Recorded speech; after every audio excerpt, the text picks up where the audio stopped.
வணக்கம். இலங்கை செய்திகளுடன் நான் நிரோஷன். விரிவான செய்திகளுக்கு முன் தலைப்புச் செய்திகள். மக்கள் விடுதலை முன்னணியின் பத்ரமுல்ல காரியாலயத்தில் தயாரிக்கப்பட்ட வரைவினை புதிய அரசியலமைப்பு திட்டம் என்று கூற முடியாது என்று தயாசிரி ஜெயசேகர தெரிவிப்பு. இஸ்ரேலியர்கள் இலங்கை வர அனுமதிக்க அரசாங்க முடிவு அமெரிக்காவின் அழுத்தம் அல்லது நிபந்தனையின் விளைவாக இருக்கலாம் என்று முஜிபுர் ரஹ்மான் சந்தேகம். போலீஸ் மாதிபர் தேசபந்து தென்னக்கூனை பதவியிலிருந்து நீக்குவதற்கான யோசனையை நிறைவேற்றுவது தொடர்பாக இன்று நாடாளுமன்றத்தில் இடம்பெறும் விவாதம். 2025 ஜனவரி 1 முதல் இலங்கைக்கு வந்த சுற்றுலா பயணிகளின் மூலம் பெறப்பட்ட வருமானம் தொடர்பாக அமைச்சர் மற்றும் பிரதியமைச்சர் மாறுபட்ட கருத்து. இனி விரிவான செய்திகள்.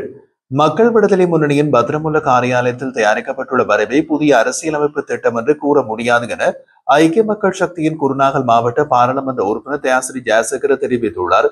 கொழும்பில் நடைபெற்றிருந்த ஊடகவியலாளர் சந்திப்பொன்றில் பேசிய அவர், ஜனாதிபதி அனுரகுமார திசாநாயக்க தேர்தல்களில் புதிய அரசியலமைப்பை உருவாக்கும் நிறைவேற்றும் அதிகாரம் கொண்டு ஜனாதிபதி முறைமையை நீக்கும் என்று மக்கள் முன் வாக்குறுதி அளித்திருந்தார் என்றும் அதற்கேற்ப மக்களும் நம்பிக்கையாக வாக்குறுதி அளித்ததாக கூறினார்.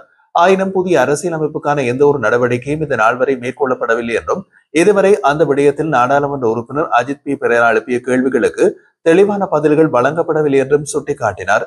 முன்னாள் ஜனாதிபதி கோட்டாபய ராஜபக்சவின் காலத்தில் புதிய அரசியலமைப்பை உருவாக்க எதுவும் செய்யப்படவில்லை என்றும் மாறாக அது மேலும் பலவீனப்படுத்தப்பட்டதையும் அவர் சுட்டிக்காட்டினார். அதேபோல் ஜனாதிபதி மற்றும் பிரதமர் புதிய யாப்பு தொடர்பான பணிகளை முன்னெடுப்பதாக தெரிவித்திருந்தாலும் எந்த ஒரு தொடக்க நடவடிக்கைகளும் எடுக்கப்படவில்லை என்றும் விமர்சித்தார். எனவே புதிய அரசியலமைப்பு உருவாக்கம் போலியான வாக்குறுதியாக மாறக்கூடாது என்று எச்சரித்த அவர், இது தொடர்பாக விரைவில் பாராளுமன்ற தெரிவுக்குழு ஒன்று நியமிக்கும் யோசனையை முன்வைப்பதாகவும் தெரிவித்திருந்தார். அரசாங்கம் விரைவாக செயல்பட்டால் சகல தரப்புகளுடனும் பரந்த ஆலோசனை ஒன்றை நடத்திய பின் 2 ஆண்டுகளுக்குள் புதிய அரசியலமைப்பை அறிமுகப்படுத்த முடியும் என்றும் அவர் நம்பிக்கை வெளியிட்டிருந்தார். இஸ்ரேலியர்களுக்கு இலங்கைக்கு வர அனுமதிக்க அரசாங்கம் எடுத்த முடிவு அமெரிக்காவின் அழுத்தம் அல்லது நிபந்தனையின் விளைவாக இருக்கலாம் என்று ஐக்கிய மக்கள் சக்தியின் பாராளுமன்ற உறுப்பினர் முஜிபுர் ரஹ்மான் எச்சரிக்கை விடுத்துள்ளார். கொழும்பில் ஊடகவியலாளர்களிடம் கருத்து தெரிவிக்கையிலேயே அவர் இவ்வாறு கூறியதோடு, இஸ்ரேலிய சுற்றுலா பயணிகள் இலங்கையில் அதிக அளவில் வருகை தந்து குறிப்பாக அரகம்பை பகுதியில் தங்கியிருப்பது அதே பகுதி இஸ்ரேலிய காலனியாக மாறிவிட்டது என்பதை வெளிநாட்டவர்களுக்கே புரிந்துவிட்டதாக தெரிவித்திருந்தார். சுற்றுலா மற்றும் பாதுகாப்பு துறையை பொறுப்பேற்றுள்ள அமைச்சர்கள் நிலைமையினை அறியாமல் பதிலளிக்கின்றார்கள் என்றும் விமர்சித்திருந்தார். தாங்கள் முந்தைய ஆட்சி காலத்தில் பலஸ்தீனத்திற்காக அமெரிக்க தூதரகத்திற்கு முன் போராட்டம் நடத்திய வெளிநாட்டு அலுவல்கள் அமைச்சர் இன்று இஸ்ரேல் மற்றும் அமெரிக்காவை ஒத்துழைத்து வருவதை சுட்டிக்காட்டிய முஜிபுர் ரஹ்மான், இஸ்ரேலியர்களுக்கு இலங்கையில் சுதந்திரமான செயற்பாட்டு சூழல் வழங்கப்படுவதை தேசிய பாதுகாப்புக்கு எதிரான ஆபத்தாக வர்ணித்தார். இஸ்ரேலியர்களுடன் மேற்கொள்ளப்படும் ஒத்துழைப்புடன் இழப்புகளை ஏற்படுத்தும் என்றும் வருங்காலத்தில் நாட்டுக்கே பேரழிவை உண்டாக்கக்கூடிய சூழல் உருவாகும் என்றும் அவர் எச்சரித்திருந்தார். விசா கட்டணம் இல்லாமல் இஸ்ரேலியர்களுக்கு அனுமதி வழங்கும் முடிவின் பின்னணியில் என்ன காரணம் உள்ளது என்றும் இது யாருடைய அழுத்தத்தின் விளைவாக என்று சந்தேகமும் எழுப்பியுள்ளார். அமெரிக்காவும் இஸ்ரேலும் வெளியேறு நாடுகளாக தோன்றினாலும் இன்று அவை ஒரே நோக்குடன் செயல்படுகின்றன. இன்று அரசாங்கத்தின் வெளிநாட்டு கொள்கை எதிர்காலத்தில் நாட்டுக்கு பெரும் அழிவை ஏற்படுத்தும் என்றும் அவர் வருந்தியுள்ளார். போலீஸ் மா அதிபர் தேசபந்து தென்னக்கோனை அவரது பதவியிலிருந்து நீக்குவதற்கான யோசனையை நிறைவேற்றுவது தொடர்பாக இன்றைய தினம் செவ்வாய்க்கிழமை நாடாளுமன்றத்தில் விவாதம் நடைபெறுகின்றது. இந்த நடவடிக்கை 2002ஆம் ஆண்டு பிறப்பிக்கப்பட்ட 5ஆம் இலக்க அலுவலர்களை அகற்றும் சட்டத்தின் கீழ் முன்னெடுக்கப்படுவதாக தெரிவிக்கப்பட்டுள்ளது. நாடாளுமன்ற தொடர்பாளர் திணைக்களம் வெளியிட்ட தகவலின்படி குறித்த யோசனை மீதான வாக்கெடுப்பு இன்று பிற்பகல் 4 மணிக்கு நடைபெறுகிறது. சபாநாயகரால் நியமிக்கப்பட்ட விசாரணை குழுவின் அறிக்கையில் தேசபந்து தென்னக்கோன் தனது பொறுப்பினை மீறி தவறுகள் செய்துள்ளமை உறுதி செய்யப்பட்டதாகவும் குறிப்பிடப்பட்டுள்ளது. அதன் பேரிலேயே அவரை போலீஸ் மா அதிபர் பதவியிலிருந்து அகற்றுவதற்கு உரிய நடவடிக்கை ஆகும் என்று விசாரணை குழு பரிந்துரை செய்திருந்தது.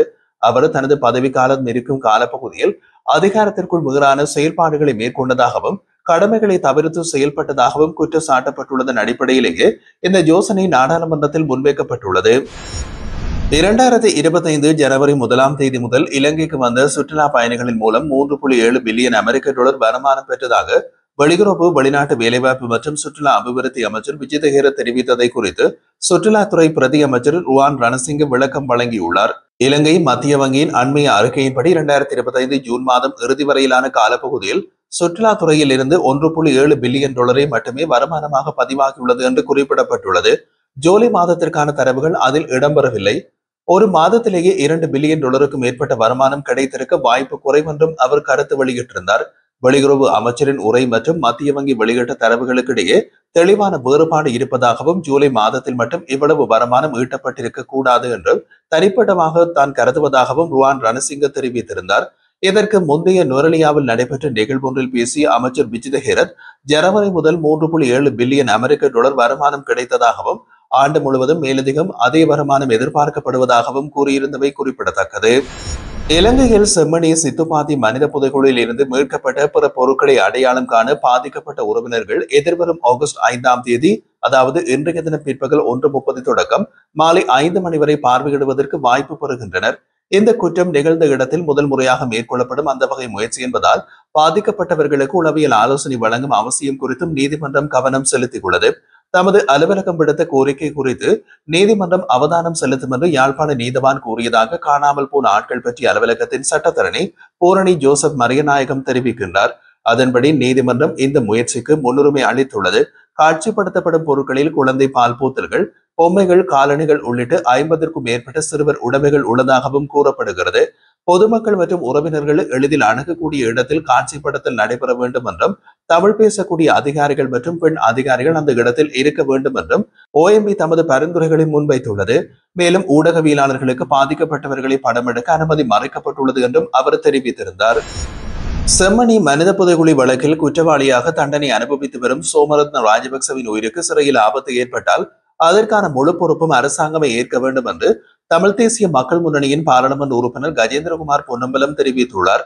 இது தொடர்பாக அவர் கருத்து தெரிவிக்கையில், தமிழ் மக்களின் மனங்களில் நிறைந்துள்ள செம்மணி மனித புதைகுழி வழக்கில் சோமரத்ன ராஜபக்ச ஏற்கனவே குற்றவாளியாக தீர்ப்பளிக்கப்பட்டு சிறை தண்டனை அனுபவித்து வருகிறார் என்றும், செம்மணி பகுதியில் சுமார் 600 உடல்கள் புதைக்கப்பட்டுள்ளதாக ஒரு வாக்குமூலத்தில் குறிப்பிடப்பட்டுள்ளதாகவும் அவர் சுட்டிக்காட்டினார். மேலும் சோமரத்ன ராஜபக்சவின் மனைவி சுமார் 300 பேர் தலையாட்டி மூலம் செம்மணிக்கு அழைத்து வரப்பட்டு கொல்லப்பட்டதாகவும், அந்த கொலை கூட்டத்திற்கு உத்தரவிட்டவர்கள் தொடர்பாக சாட்சியம் அளிக்க தயாராக இருப்பதாகவும் ஜனாதிபதி அனுருகுமார திசாநாயக்கவுக்கு எழுதிய கடிதம் ஒன்றில் விவரங்கள் ஊடகங்களில் வெளியானதை பார்த்ததாகவும் அவர் கூறினார். சோமரத்ன ராஜபக்ச ஒரு குற்றவாளி, ஆனால் சில முக்கியமான தகவல்களை அவர் வெளிப்படுத்தக்கூடும் என்று அவரது மனைவி கூறுகிறார்.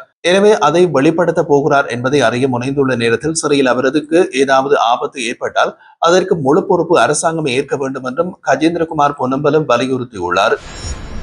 மத்திய கலாச்சார நிதியத்திற்கு சொந்தமான தொல்பொருள் தளங்களை பார்வையிட 18 வயதுக்குட்பட்ட சிறார்களுக்கு இலவச நுழைவுச்சீட்டு வழங்குவதற்கு அரசாங்கம் தீர்மானித்துள்ளது.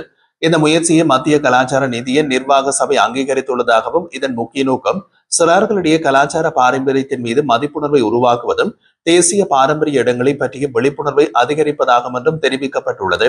இந்த திட்டத்தின் கீழ் சீகிரியா, ஜாபகுவ, தம்புள்ள உள்ளிட்ட மத்திய கலாச்சார நிதியத்தின் கீழ் உள்ள 26 முக்கிய தொல்பொருள் தளங்களை உள்ளூர் சிறார்கள் இலவசமாக பார்வையிட முடியும்.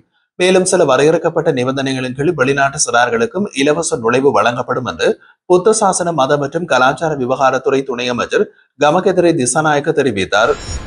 தலங்கம அக்குரைகுட பகுதியில் இணைய சூதாட்டத்தில் ஈடுபட்ட 11 இந்தியர்கள் நேற்றைய தினம் இரவு கைது செய்யப்பட்டதாக தலங்கம போலீசார் தெரிவித்தனர்.